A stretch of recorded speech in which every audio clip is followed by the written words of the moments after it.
मित्रों, हम एक कहानी सुनाते हैं आपको। ठीक है, वो हमारे इलाहाबाद हाई कोर्ट की है, जिस पर सुप्रीम कोर्ट ने अपना एक कमेंट किया है और वो हिल के रह गया। सुप्रीम कोर्ट के जस्टिस साहब हैं, जज साहब हैं, justice V R Gavai. Gavai ये भाई साहब high court, Allahabad high court के जजमेंट और आर्गुमेंट्स पर, डिसीजन पर परप्लेक्स्ड हो गया। केस है, रेप केस है। कॉन्टेक्स्ट ये बनता है कि वुमेन है जो माइनर है, less than 16 year of age है। वो जा रही होती रास्ते में तो बाइक वाला उसको बाइक से हेल्प मांगती है और वो उसको बैठाता है। फिर बैठाने के बाद उसको वेस्ट को उसकी ब्रश करता है और सारी स्टोरी किस तरह है ना। Hearing a Shimoto case order passed by the Justice Allahabad High Court Justice Ram Manohar Narayan Mishra on 17th of March had concluded that groping and breaking the pajama string of a minor did not add up to the grievous crime of attempted rape. ये हमारे जज साहब ने, नारायण मिश्रा साहब ने कहा कि breaking the pyjama string and groping, pressing the wrist of the woman is not a crime. It's not the attempt to rape.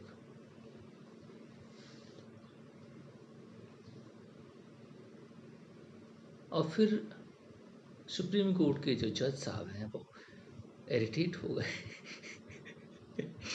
वो कह रहे कि ये है कौन रे? ये किसको किसने जज बनाया?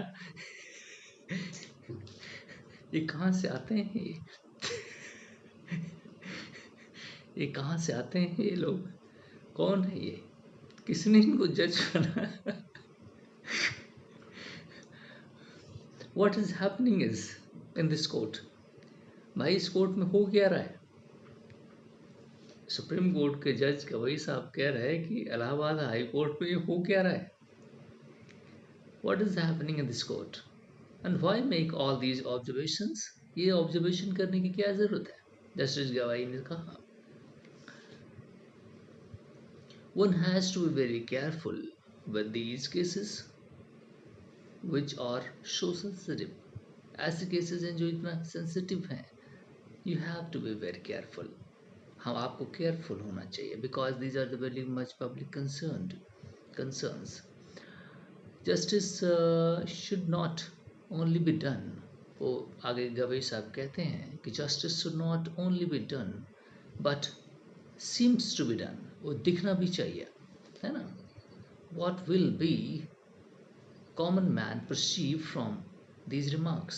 A common man like हमारे जैसा कोई आदमी है, वो क्या परसीव करेगा, है ना? वो तो हंसेगा ही। ये कैसे जज हैं और कैसे कोर्ट खोल के बैठे हुए, है ना?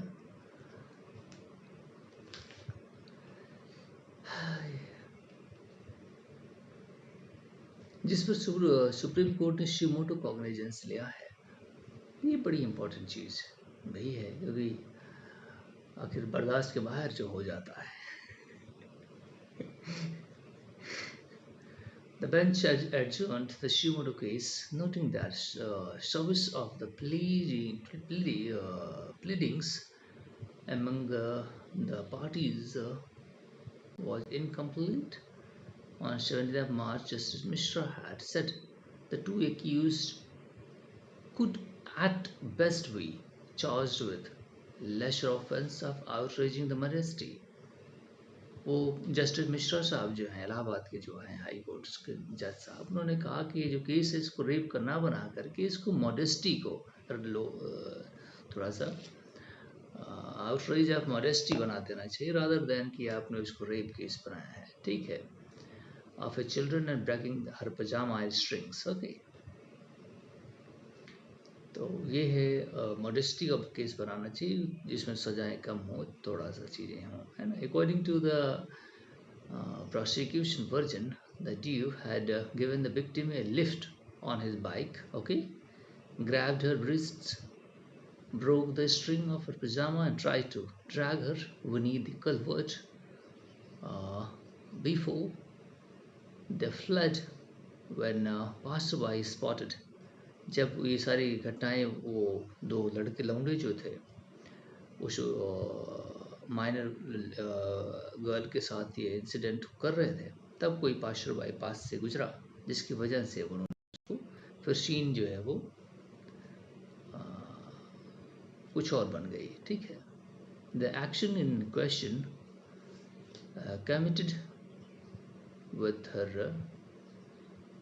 यहाँ पर हमारे जुडिशियल सिस्टम में एक चीज़ देखा जाता है, इंटेंट क्या है ना, इंटेंट क्या है। इंटेंट अगर आपका है ये रेप इंटेंट है, ये मिश्रा साहब ने नहीं देखा। वो पजामा निकाल रहे थे, ब्रेस्ट प्रेस कर रहे थे, बाकी सारी चीज़ें जो बदतमीजियाँ उन्होंने करी उस लेडी के साथ, बच्ची के साथ, ये इंटेंट क्या है इसका। In a night time you are doing in a such a situation, तो इसका इंटेंट क्या है। Rape is the intent. Mister justice Mishra साहब ने इसको मिस कर दिया।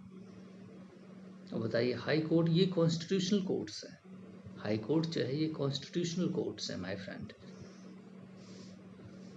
और वहाँ पर अगर इस तरह से जजमेंट हो रहे, जज ऐसे बैठे हुए हैं, है ना, जो समझ नहीं पा रहे कि अपराध क्या है, किसने इनको जज बनाया, ये क्वेश्चन तो बहुत लाजमी है। लेकिन मिश्रा हैं तो जज बनना तो तय है ना, है ना। बाकी और कोई जज बन नहीं सकता।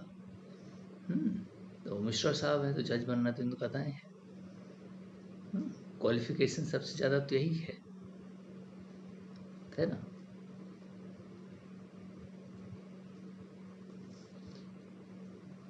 Direct steps on furtherance of rape and should not be dismissed as merely outraging of modesty. अब बाकी आप समझ लीजिए।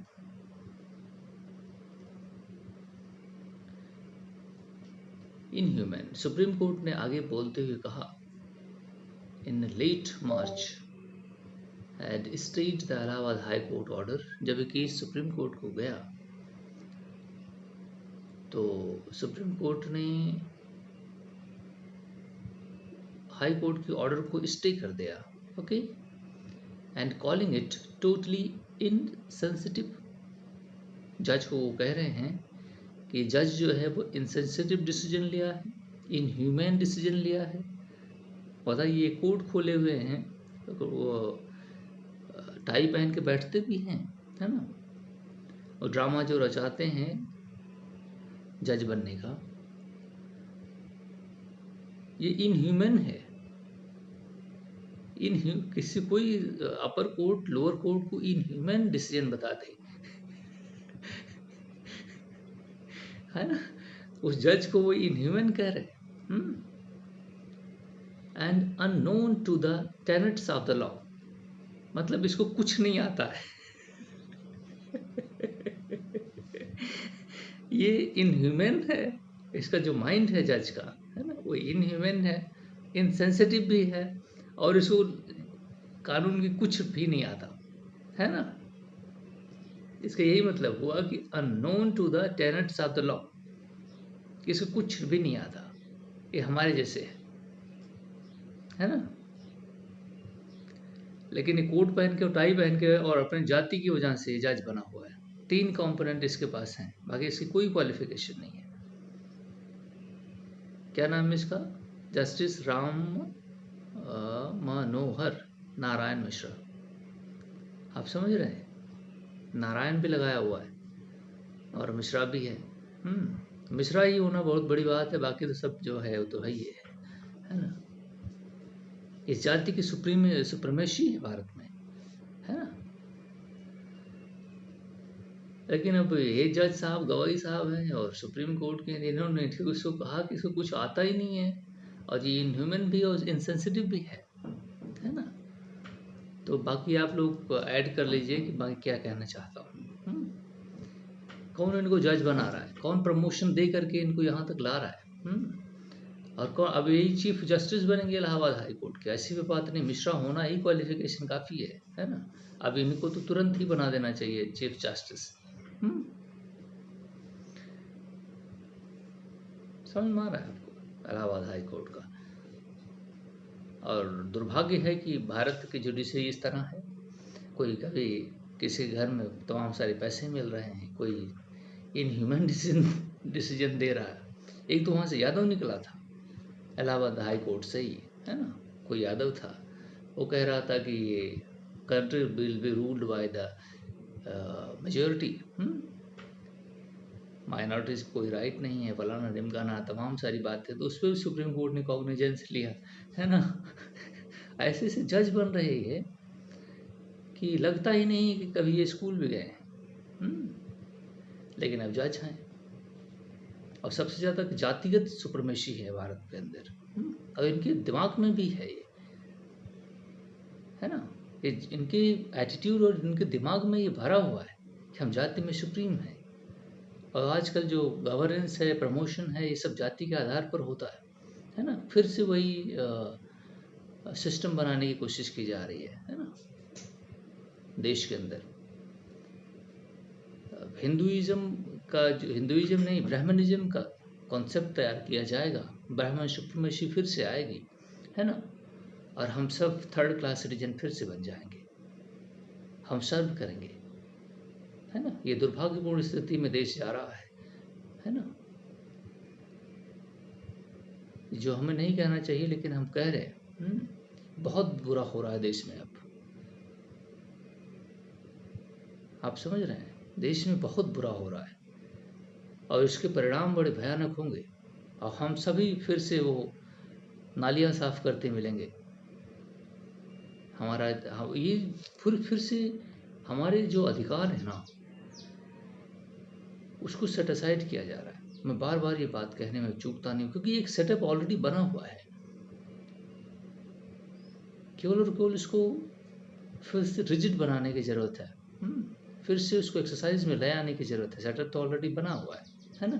जातिगत सेटअप, तुम्हारा काम ही यही है, नाली साफ करना, ठीक है। और तुम्हारे बच्चे भी यही करेंगे और तुम्हारे पास अपॉर्चुनिटी ही ना होगी आगे बढ़ने की, तो तुम करोगे क्या? ये फिर से बन रहा है देश के अंदर, है ना। हाँ, लेकिन 10% जो एंजॉय कर रहे हैं टॉप क्लास पर, उनको पता नहीं चलेगा कि ऐसा हो रहा है। लेकिन ये बन रहा है फिर से, और वो और रिजिड बन रहा है। तुम्हारे पास से अगर अपॉर्चुनिटी छीन ली जाए ना, तो आप नीचे गिर जाओगे। अपॉर्चुनिटी ही मेन इंपॉर्टेंट चीज़ है आगे बढ़ने के लिए। अगर वही ले ली जाएगी ना, तो मामला बहुत बदल जाएगा, है ना। और अब तो अम्बेडकर आ भी नहीं सकते, है ना। अब तो अम्बेडकर आ भी नहीं सकते कि बचा लेंगे, क्योंकि वो एक ही आदमी था जो था। अब तो दोबारा आएंगे नहीं, है ना। और जो नालायक जज हैं, ये जज जो कुर्सी, इनको तुरंत रिजाइन कर देना चाहिए। इन्फॉर्मिटी ऑफ माइंड, है ना, रीजन दे करके। इनको अगर शर्म होती मिश्रा साहब को, तो इनको तुरंत रिजाइन कर देना चाहिए। नौकरी की बात है और इनको प्रमोशन भी मिलेगा। आजकल आप ब्यूरोक्रेसी में देखिए, एडमिनिस्ट्रेशन में देखिए, तो अपने जाति के लोगों को टॉप क्लास में बैठाया हुआ है ना। और आप इसको कह नहीं सकते, कहने पे मारने दौड़ते हैं। इन्होंने गैंग बना रखा है, राम गैंग, हनुमान गैंग, फलाने गैंग, है ना। बोलने पे मारने दौड़ते हैं, है ना। तो बड़ी दुर्भाग्यपूर्ण स्थिति है। मैं क्या ही कहूँ, लेकिन बहुत बुरा हो रहा है। मुझे जो दिख रहा है वो बहुत बुरा हो रहा है। मैं रियली कह रहा हूँ, मैं फुल इंटेंशन से मजाक नहीं कर रहा। मैं जो हो रहा है वो बहुत बुरा हो रहा है, और इसके परिणाम ये दिखता नहीं है। ये ऐसी मैकेनिज्म है, जैसे आप देखेंगे ना कि माइंडसेट जो होता है ना, एक बड़ा इंपॉर्टेंट चीज़ होता है। माइंडसेट जो होता है ये बहुत इंपॉर्टेंट चीज़ होता है। ये आपकी एटीट्यूड बाकी सारे सिस्टम में एसोसिएटेड होता है। ये उसी तरह चलता है। अगर आपको कह दिया जाए अपर कास्ट की आदमी हो और लोअर कास्ट में आपको शादी करनी है ना, तो आप कितने भी मॉडर्न क्यों ना हो आज के देश में, इस भारत देश में, है ना, पॉसिबल नहीं है ना। कुछ 5-10%, 5% शादियाँ जो है इंटरकास्ट मैरिज होती हैं भारत में। सॉरी, 5% लव मैरिज होती हैं और 2.3% के करीब इंटरकास्ट शादियाँ होती हैं, है ना, भारत में, क्योंकि अलाउ ही नहीं है ये हो सके। ठीक, तो लगभग वो नेग्लेजिबल अमाउंट्स हैं। 90% से ज़्यादा जो हैं वो रिजिड हैं सोसाइटी के अंदर। और हम लोग जो थर्ड क्लास के सिटीजन हैं, जो नाली साफ करेंगे आगे चल के, हमारे दुर्भाग्य भाग्य में ये लिखा हुआ है। पढ़ तुम कितना भी लो, मिस्टर अम्बेडकर जो थे वो पढ़ कितना भी लिए थे, लेकिन उनको कभी कमरा नहीं कोई देता था कि आएगा तो गंदा कर देगा, तो उसके आने से ही गंदा हो जाएगा वो। है ना, ये माइंडसेट का जो गेम है ना, बड़ा खतरनाक होता है। जब से बन के आया वैदिक पीरियड से और अर्ली वैदिक पीरियड से, नहीं, सेकंड पीरियड में इतना रिजिड हो गया ये कि जीना मुश्किल हो गया। इस वजह से बुद्धिज्म, बाकी रिलीजन, जैनिज्म, बाकी 17 और रिलीजन पैदा हुए इस दौरान। ठीक है, तो ये सारी स्थिति परिस्थिति भारत में है। मैं दुर्भाग्यपूर्ण है कि ये चीज़ें इस तरह हैं। बोलने पे मारने दौड़ते हैं, क्या बोलने भी नहीं देते, ये भी एक दुर्भाग्य है ना। और ये जज भी बन के बैठे हैं, इनसे क्या न्याय की उम्मीद कर सकते हो तुम, है ना। फिर सर थैंक यू, क्या कहना है। लेकिन अब सुप्रीम कोर्ट ही जब कह रहा है कि इसको कुछ नहीं आता है, तो मैं क्या कहूँ।